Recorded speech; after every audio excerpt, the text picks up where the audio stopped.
has sweeping powers, but not over everything, right? Mm-hmm. Mm-hmm. I mean, the most Right. famous case, case that comes to my mind right away, is the case of Texas versus Lopez, in which the federal government had passed a law that said it was illegal to carry a gun within, I think, 1,500 feet of a school. Mr. Lopez was driving his car down the road, got stopped. They found a gun. He happened to be, there was a school several blocks away. Mm-hmm. 1,500 feet is actually quite a long distance, right? Mm-hmm. Yes. So the United States Supreme Court said Congress can regulate interstate commerce, but it can't regulate private activity using that power. In other words, they basically said the federal case against Mr. Lopez was invalid. I see. Okay? But that kind of a ruling isn't going to apply to Puerto Rico. Mm-hmm. Because Puerto Rico doesn't have the rights that a state has. In fact, the position of Puerto Rico is a lot like an Indian reservation. Mm-hmm. If you didn't know, despite what's called Native American sovereignty, Congress has what's called plenary power. They can pass any law that they like about Indian people.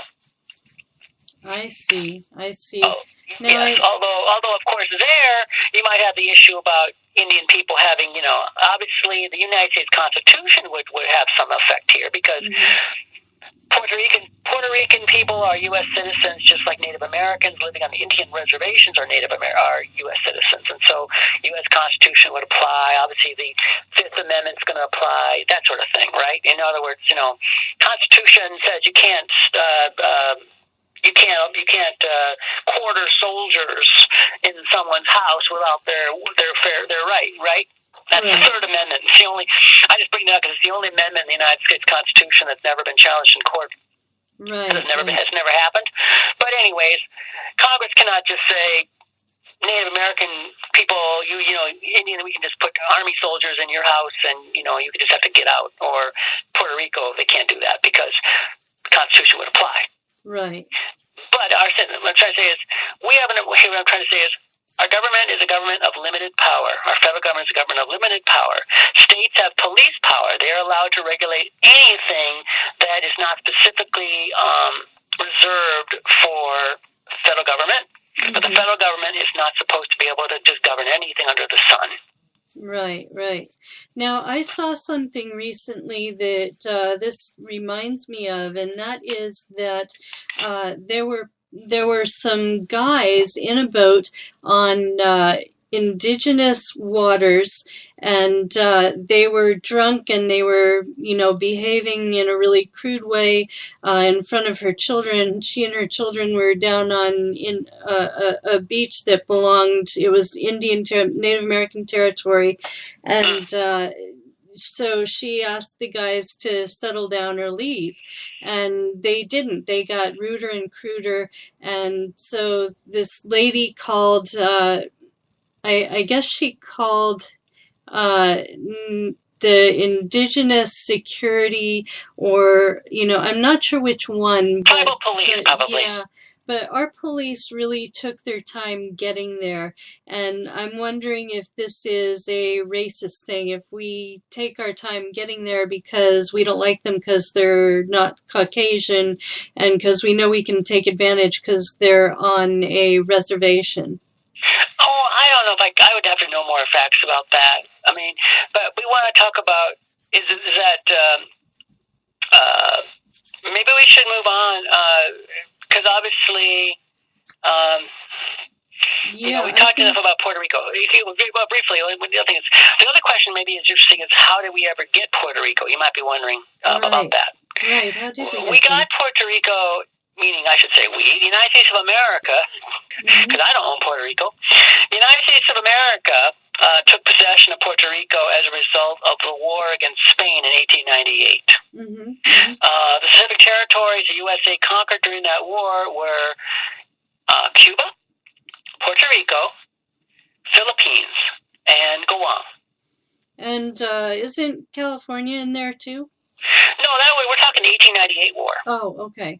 This is the one that started with the sinking, the famous, remember the Maine and the hell with Spain and all that. stuff. Okay. You know, this is 1898, and Puerto Rico was taken in quite literally a day or something like that. It was pretty much laughable, but and there was no real fighting or anything like that. But anyway, the point was that the USA just grabbed the islands.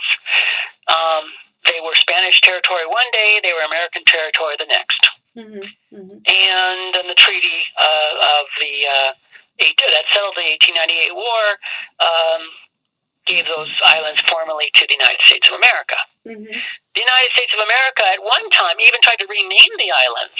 And so for many years, or for several years, the official name of the island was Puerto Rico. Portorico. That didn't last very long, but that gives you an idea how imperialistic the USA was thinking about its possessions, as you will. Right. The U.S. Virgin Islands, by the way, were purchased from Denmark, if I remember right. Don't sue me, but I believe they were purchased from Denmark in 1917. So that's how the U.S. got those particular important territories, and they especially were important. Let's not forget during World War II. When German submarines and Italian submarines, but when Axis submarines were sinking merchant ships all over the Atlantic, including even within sight of the United States of the mainland coast. So, you know, it was important to have islands in the Caribbean at that time. Anyways, already you can sort of see an interesting parallel between Puerto Rico and California, right? Because California was Mexican territory officially.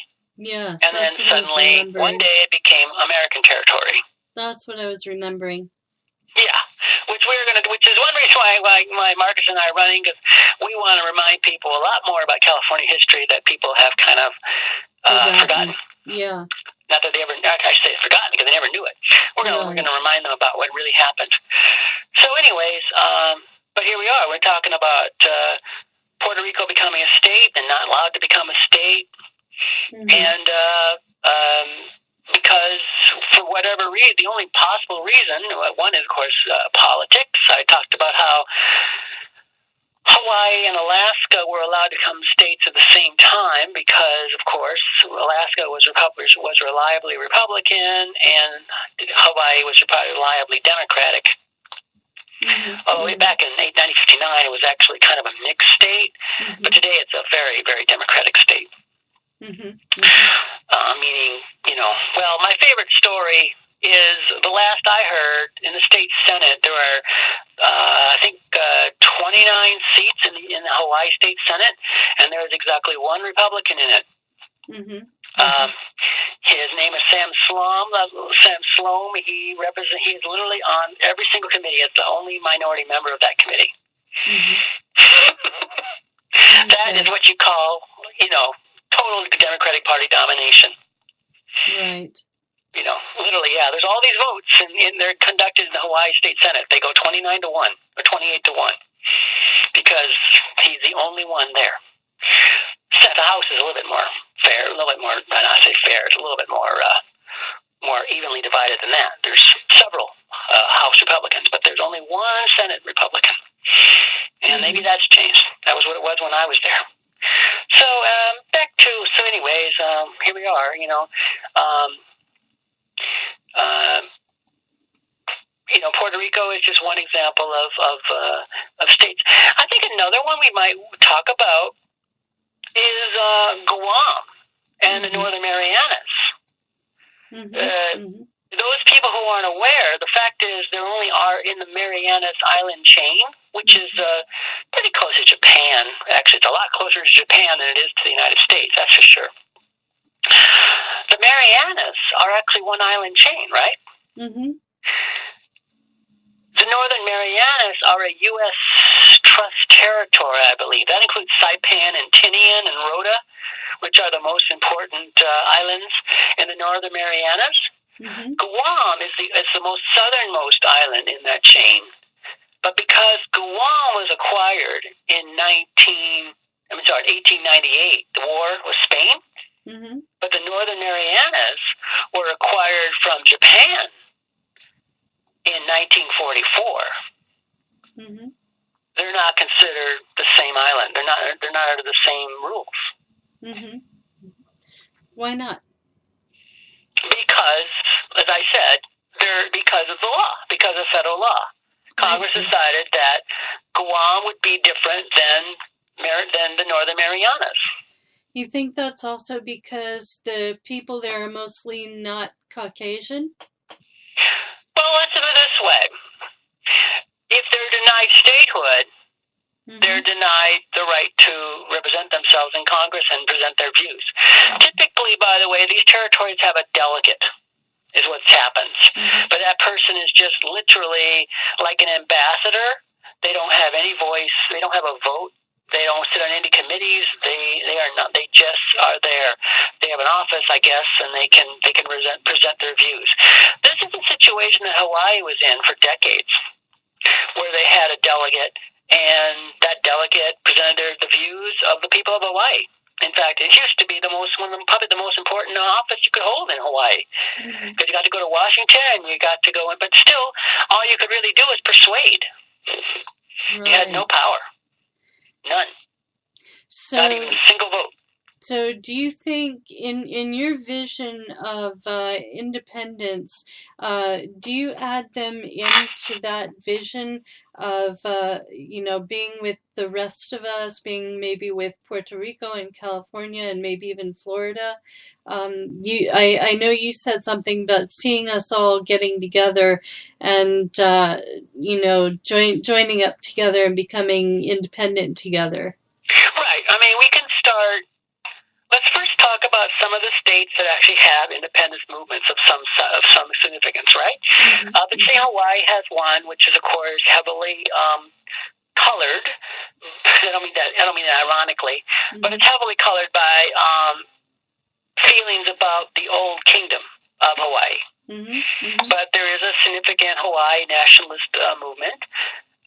People certainly wave the Hawaiian flag very proudly there. Many states, after all, most people don't even know what the flag looks like. California, Texas, Hawaii, those are a few states where people know what the flag looks like, right? Because you see it a lot. Right. Washington and Oregon, and also British Columbia, in many respects, have a independence movement. For instance, there is actually a Cascadia football team, but I mean, of course, a soccer team, which competes in a particular global tournament, international tournament for unrecognized nations. So Washington, Oregon would already have an independence movement, and right there, Washington, Oregon, California, and Hawaii is the West Coast of the United States. And what I'm saying is, why stop there? Let's include all those territories out in the sea. If you include Hawaii, you might as well include American Samoa. You might as well include Guam, and you might as well include the Northern Marianas. And perhaps unite Guam with the Northern Marianas, because they are all one people who actually share the same traditional culture and share much of the same history. While you're at it, you might as well, because this is how convoluted things got, right? The United States took Guam. Germany took the Northern Marianas from Spain. Then in World War I, Japan took those islands from Germany. And then World War II, the United States took those islands from Japan. So where this was were the interests and feelings of the people of Saipan, Tinian, and Rhoda ever considered, right? Right. Never. This was all being done by the great powers who just traded these places back and forth like cards on a table. So anyways, why not unite those people together if they would like to be united? Then there's the U.S. Trust Territories, which are now called COFA nations. And again, get into that, but that's islands like the Carolines, the Marshalls, the Palau, all kinds of islands which have a relationship to the United States of America.